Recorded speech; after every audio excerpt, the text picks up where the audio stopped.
এই যে কবরের যে আযাব, যে আমরা একটা কথা বলি, এটা আযাব বলে না, রুহের আযাব। কিসের আযাব? রুহ। দেহ তো আপনার নাই ওখানে, দেহ আছে? দেহ তো পচে গেছে, গলে গেছে। তাহলে আযাবটা কিসের? রুহের। বুঝাচ্ছি আমি।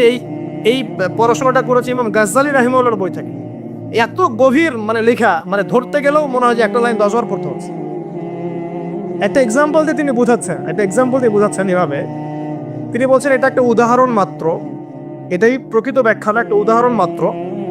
বোঝানোর চেষ্টা করছেন তিনি এভাবে যে আমরা যখন ঘুমাই, অনেকে ভালো স্বপ্ন দেখেন না? ভালো স্বপ্ন দেখে আপনার কাছে ভালো লাগছে, খুব মজা লাগছে না? স্বপ্নের মধ্যে আপনি কি ভালো ফিল করছেন, মাশাআল্লাহ ভালো লাগছে, উঠছেন ফিরছেন খাচ্ছেন। যখন কোনো খুব ভালো আপনি একটা স্বপ্ন দেখেন, আপনার কিন্তু ভালো লাগে।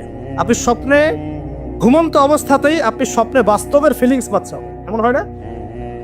আল্লাহ পাক যদি আপনাকে স্বপ্নের মধ্যে রেখে দেন, ধরেন 1 বছর 1.5 বছর 2 বছর, তার মানে 1-2 বছর আপনি স্বপ্নের মধ্যেই বাস্তবের ভালো লাগার ফিলিংসটা পেতে থাকবেন, কিন্তু আপনি ঘুমিয়ে আছেন। বাইরে থেকে আমি আপনাকে দেখছি যে আপনি ঘুমিয়ে আছেন, আপনি ঘুমন্ত অবস্থাতেও ভালো স্বপ্ন দেখেই ভালো ফিল করছেন। তিনি বোঝাচ্ছেন, উদাহরণ দিয়ে বোঝাচ্ছেন, এটা কিন্তু ব্যাখ্যা নয়, জাস্ট একটা বোঝাচ্ছেন উদাহরণ দিয়ে। আল্লাহ পাক যখন শহীদদের রূহগুলোকে জান্নাতে রেখে দেন,